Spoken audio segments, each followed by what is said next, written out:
belgelendiği için.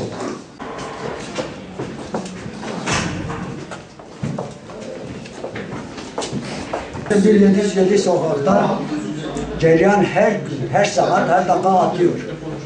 Çalışmıyor. Ondan sonra diyor, bize diyor, arıza diyor ki diyor 40 metre kablo alın.